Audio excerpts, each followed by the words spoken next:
नमस्कार विद्यार्थी मित्रांनो, स्मार्ट अभ्यास या यूट्यूब चॅनलवर आपले मनापासून स्वागत आहे। आज आपण सर्व परीक्षांसाठी IMP असणाऱ्या अशा पॅरिस ऑलिम्पिक या घटकाविषयी अभ्यास करणार आहोत। नुकतंच जर आपण बघितलं 10 ऑगस्टला झालेला रायगड पोलीस भरतीचा पेपर असेल किंवा पिंपरी चिंचवडचा जो काही पोलीस भरतीचा पेपर असेल, त्याच्यामध्ये या ऑलिम्पिक्सच्या स्पर्धेवर 3 प्रश्न हे विचारण्यात आलेले आहेत। पुढे होणारे पण जे काही परीक्षा असणार आहेत मित्रांनो, त्या परीक्षांमध्ये सुद्धा या घटकावर आपल्याला 100% प्रश्न हे विचारले जाणार आहेत। म्हणून या घटकाचा अभ्यास करणे आपल्यासाठी अत्यंत गरजेचं आहे। या व्हिडिओमध्ये आपण आपल्या परीक्षेसाठी IMP असणाऱ्या अशा सर्व घटकांचा समावेश स्पष्टीकरणासह केलेला आहे। म्हणून व्हिडिओ आपण शेवटपर्यंत पाहायचा आहे। जर आपण चॅनलवर नवीन असाल तर चॅनलला सबस्क्राइब करायचं आहे आणि जर व्हिडिओ आवडला तर व्हिडिओला नक्की लाईक करायचा आहे। तसेच हा व्हिडिओ आपल्या विद्यार्थी मित्रांना सुद्धा शेअर करायचा आहे, जेणेकरून याचा फायदा आपल्या मित्रांना सुद्धा होणार आहे। चला मग व्हिडिओ आपल्याला शेवटपर्यंत पाहायचा आहे। एकदा का तुम्ही हा व्हिडिओ मन लावून शेवटपर्यंत जर पाहिला ना मित्रांनो, तर तुम्हाला इतर कोणतेही सोर्स वाचण्याची गरज पडणार नाही या घटकाविषयी, याची खात्री देतो। म्हणून व्हिडिओ शेवटपर्यंत पहा। सुरुवात आपण जे काही प्रश्न आले होते रायगड पोलीस भरतीमध्ये ते एकदा पाहणार आहोत। प्रश्न 2 हे मित्रांनो जे दिसत आहेत आपल्यासमोर ते रायगड पोलीस भरतीमध्ये विचारण्यात आले होते ऑलिम्पिक्सवर, जो की एक मनू भाकरवर विचारण्यात आला होता। आणि दुसरा प्रश्न हा होता भारतीय हॉकी संघावर। हे 2 प्रश्न रायगड पोलीस भरतीत विचारण्यात आले होते। त्याच्यानंतर हा एक जो काही प्रश्न दिसत आहे ते आपले महाराष्ट्रीयन जे काही स्वप्नील कुसळे आहेत नेमबाज, त्यांनी भारताला ब्रॉन्झ मेडल जिंकून दिलेला आहे, त्याविषयीचा हा प्रश्न पिंपरी चिंचवडच्या परीक्षेमध्ये विचारलेला दिसून येतो। म्हणून आपल्याला आगामी परीक्षेच्या दृष्टीने हे महत्त्वपूर्ण घटक आहे ते डिटेलमध्ये अभ्यास करायचा आहे। सुरुवात आपण करणार आहोत व्हिडिओला।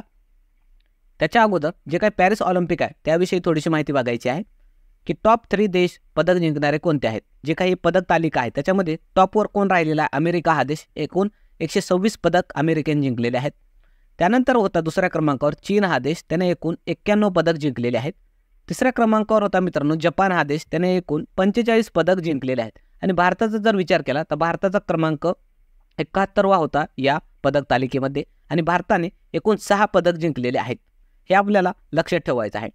आता यानंतर मित्रांनो जे काही ऑलिम्पिक्सवर महत्त्वाचे प्रश्न बनत असतील त्याचा अभ्यास आपण इथून पुढे करणार आहोत, ज्याचा फायदा आपल्याला परीक्षांमध्ये होणारच आहे। तर पहिला प्रश्न काय असणार आहे की पॅरिस ऑलिम्पिक 2024 स्पर्धेमध्ये पदक तालिकेत भारताचा क्रमांक कितवा आहे? तर भारताचा क्रमांक कितवा राहिलेला आहे? 71वा राहिलेला आहे।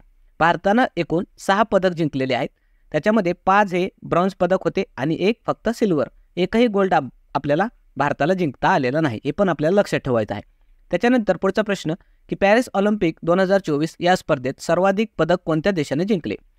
तर सर्वाधिक पदक कोणत्या देशाने जिंकलेले आहेत? तर अमेरिका या देशाने जिंकलेले आहेत। एकूण 126 पदकं या ऑलिम्पिकमध्ये अमेरिकेने जिंकलेले आहेत। त्याच्यानंतर पुढचा प्रश्न आपण बघणार आहोत की पॅरिस ऑलिम्पिक 2024 या स्पर्धेत नीरज चोप्राने कोणते पदक जिंकले आहे?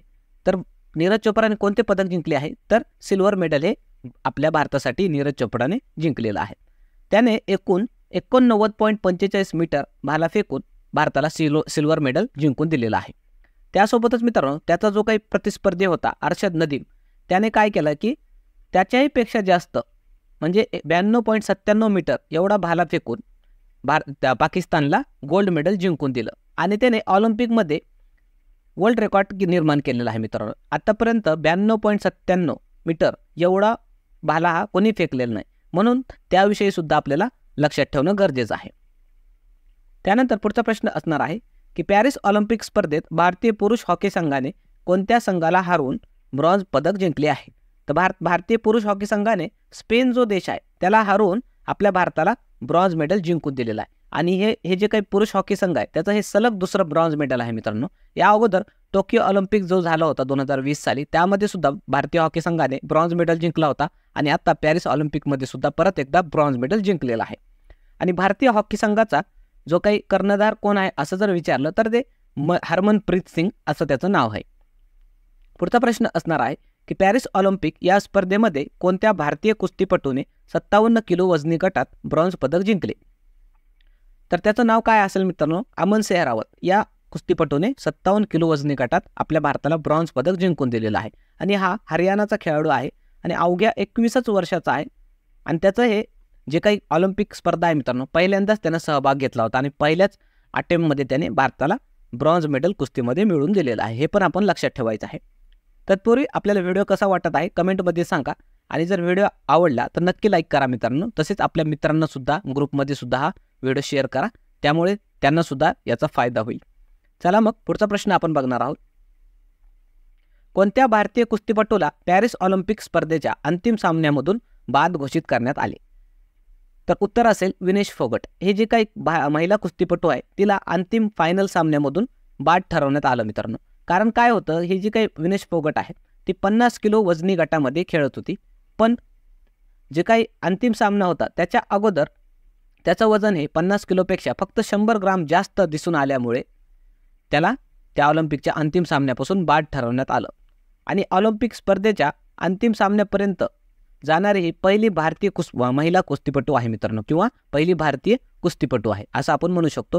हे आपल्यासाठी IMP पॉईंट आहे शेवटचा, ते पण आपण लक्षात ठेवायचं आहे.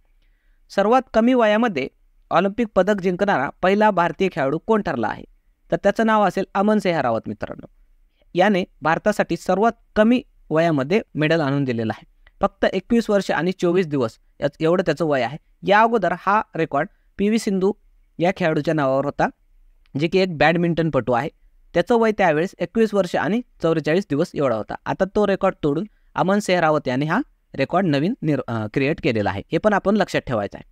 त्यानंतर पुढचा प्रश्न आपण बघणार आहोत की ऑलिम्पिकमध्ये नेमबाजीमध्ये पदक जिंकणारी भारताची पहिली महिला नेमबाज कोण? या ठिकाणी मित्रांनो प्रिंट मिस झालेली आहे टायपिंगमध्ये की भारताची पहिली महिला नेमबाज कोण असं पाहिजे. या ठिकाणी भारत हा शब्द राहून गेलेला आहे, ते आपण लक्षात ठेवायचं आहे. तर उत्तर काय असणार आहे? मनू भाकर ही भारतीय पहिली महिला नेमबाज आहे, जिने की भारताला ऑलिम्पिकमध्ये पदक जिंकून दिलेलं आहे मित्रांनो. पॅरिस ऑलिम्पिक स्पर्धेमध्ये हिने 2 ब्रॉन्झ मेडल जिंकून दिलेले आहेत. एक असेल 10 मीटर एअर पिस्टल, जे की वैयक्तिक प्रकार असतो मित्रांनो, त्याच्यामध्ये त्याने जिंकून दिला. आणि दुसरा मिक्स प्रकार असतो 10 मीटरचा, जो की मनू भाकर आणि सरबजोत सिंग या दोघांनी मिळून दिलेला आहे. अशा प्रकारे या मनू भाकरने 2 भारतासाठी नेमबाजीमध्ये ब्रॉन्झ मेडल जिंकून दिलेले आहेत. ही इन्फॉर्मेशन आपल्यासाठी अतिशय महत्त्वाची आहे, कारण मित्रांनो हे जे काही एक्स्ट्रा इन्फॉर्मेशन आपण प्रोव्हाइड करत आहोत ते सुद्धा आपल्याला त्यावर प्रश्न विचारले जात आहेत, म्हणून आपल्याला एक्स्ट्रा इन्फॉर्मेशन बघायचीच आहे. कारण तुम्ही कालच्याच व्हिडिओमध्ये जर आपल्या बघितला असेल, आपण डिटेलमध्ये दाखवलं आहे की कशा प्रकारे जे काही रायगड पोलीस भरतीचा पेपर झाला होता त्यामध्ये एकूण सर्वचे सर्व प्रश्न चालू घडामोडीचे आपल्याच डेली करंट अफेअर्सची सिरीज घेतो त्यामधून आलेले आहेत. म्हणून एक्स्ट्रा इन्फॉर्मेशनचं महत्त्व तुम्हाला त्या दृष्टीनं कळूनच गेलेलं असेल की किती महत्त्वाचं आहे. ऑलिम्पिकमध्ये नेमबाजीमध्ये पदक जिंकणारा पहिला भारतीय नेमबाज जर विचारला, पहिला भारतीय नेमबाज, तर तो कोण होता मित्रांनो? राज्यवर्धन सिंग राठोड. त्याने 2004च्या ऑलिम्पिकमध्ये आपल्या भारताला नेमबाजीमध्ये सिल्वर मेडल जिंकून दिलं होतं. आणि ही गोष्ट आता या ठिकाणी प्रश्नामध्ये महिलेविषयी विचारलेली आहे, म्हणून महिला जर विचारली तर मनू भाकर असं लक्षात ठेवायला पाहिजे आपण. आणि पहिला भारतीय नेमबाज एकूण विचारलं तर राज्यवर्धन सिंग राठोड याने नेमबाजीमध्ये या अगोदर मेडल जिंकून दिलेलं आहे. त्यानंतर पुढचा प्रश्न आपण बघणार आहोत की ऑलिम्पिकमध्ये नेमबाजीमध्ये सुवर्ण पदक जिंकणारा भारतीय नेमबाज कोण? तर भारताला नेमबाजीमध्ये एकमेव गोल्ड मेडल जिंकून दिलेला आहे मित्रांनो. कोणी? तर अभिनव बिंद्रा या नेमबाजाने. तर तो बीजिंग ऑलिम्पिक 2008च्या स्पर्धेमध्ये अभिनव बिंद्राने भारताला नेमबाजीमध्ये गोल्ड मेडल जिंकून दिलेला आहे. हे पण आपण लक्षात ठेवायचं आहे. आणि हे नेमबाजीमध्ये आपल्या देशाला मिळालेला एकमेव सुवर्ण पदक आहे. पुढचा प्रश्न असणार आहे की एकाच ऑलिम्पिक स्पर्धेत 2 पदक जिंकणारी पहिली भारतीय खेळाडू कोण ठरलेली आहे? तर त्याचं नाव असेल मनू भाकर. नुकतंच आपण बघितलं, तिने 10 मीटर एअर पिस्टल वैयक्तिक प्रकारामध्ये 1 ब्रॉन्झ मेडल जिंकलेला आहे. त्यानंतर 10 मीटर मिक्स प्रकारामध्ये 1 ब्रॉन्झ मेडल जिंकलेला आहे. कोणासोबत मिक्स प्रकारामध्ये? तर सरबजोत सिंग. हा पण नाव आपण लक्षात ठेवा मनू भाकर सोबत, ते पण आपल्याला परीक्षांमध्ये विचारलं जाऊ शकतं. त्यानंतर पुढचा प्रश्न आपण बघणार आहोत की पॅरिस ऑलिम्पिकमध्ये नेमबाज स्वप्नील कुसळे या नेमबाजाने कोणते पदक जिंकलेलं आहे? तर कोणतं पदक जिंकलं मित्रांनो या स्वप्नील कुसळे याने? तर ब्रॉन्झ पदक. 50 मीटर एअर पिस्टल या प्रकारामध्ये त्याने हा पदक आपल्या भारताला जिंकून दिलेला आहे. आणि हा महाराष्ट्रीयन खेळाडू आहे, म्हणून याविषयी आपल्याला लक्षात ठेवणं गरजेचंच आहे. महाराष्ट्रातील कोल्हापूरचा आहे मित्रांनो हा खेळाडू नेमबाज. कोण? तर स्वप्नील कुसळे. म्हणून याच्याविषयी आपल्याला लक्षात ठेवणं गरजेचंच आहे. पुढचा प्रश्न असणार आहे की पॅरिस ऑलिम्पिक 2024 स्पर्धेच्या उद्घाटन समारंभामध्ये भारतीय ध्वजवाहक म्हणून कोणाची निवड करण्यात आली होती? तर उत्तर काय असणार आहे? PV सिंधू जे की बॅडमिंटनपटू आहे आणि शरद कमल जे की टेबल टेनिसपटू आहे. या दोघांची उद्घाटन समारंभ जो काही होता पॅरिस ऑलिम्पिकचा त्याच्यामध्ये ध्वजवाहक म्हणून निवड करण्यात आली होती. त्यानंतर समापन जो काही समारंभ आहे हे पण आपल्याला लक्षात ठेवायचं आहे. एंडिंग सेरेमनी जी समाप्त झाली मित्रांनो पॅरिस ऑलिम्पिकची, त्याच्यामध्ये भारताचा ध्वजवाहक कोण ठरले होते किंवा बनवण्यात आले होते? तर मनू भाकर आणि PR श्रीजेश. हे आपण लक्षात ठेवायचं आहे. दोन्ही पण आपल्याला गोष्टी महत्त्वाच्या आहेत.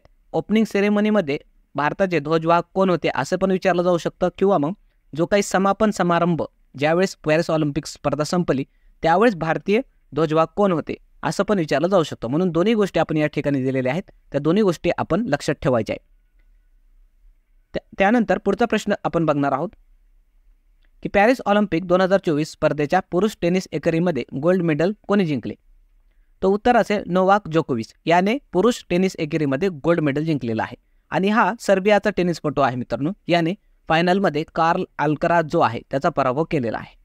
पुढचा प्रश्न असणार आहे की ऑलिम्पिकमध्ये आतापर्यंतचा सर्वात लांब भाला फेकून कोणी विक्रम केला?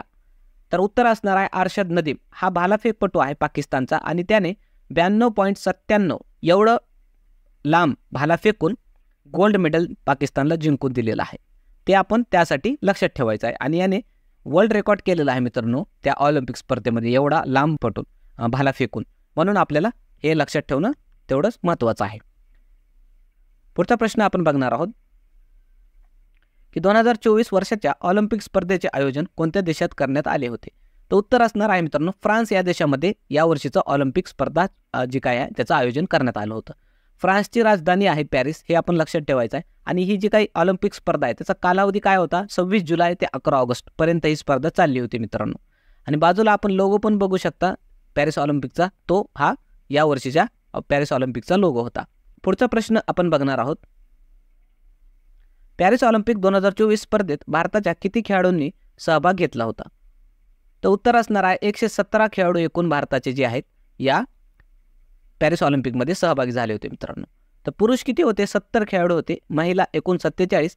आणि एकूण किती खेळ प्रकारामध्ये हे सर्व खेळाडू गेले होते? तर 16 वेगवेगळे खेळ होते, त्याच्यामध्ये हे सर्व खेळाडू गेलेले होते मित्रांनो, त्यांनी सहभाग घेतला होता.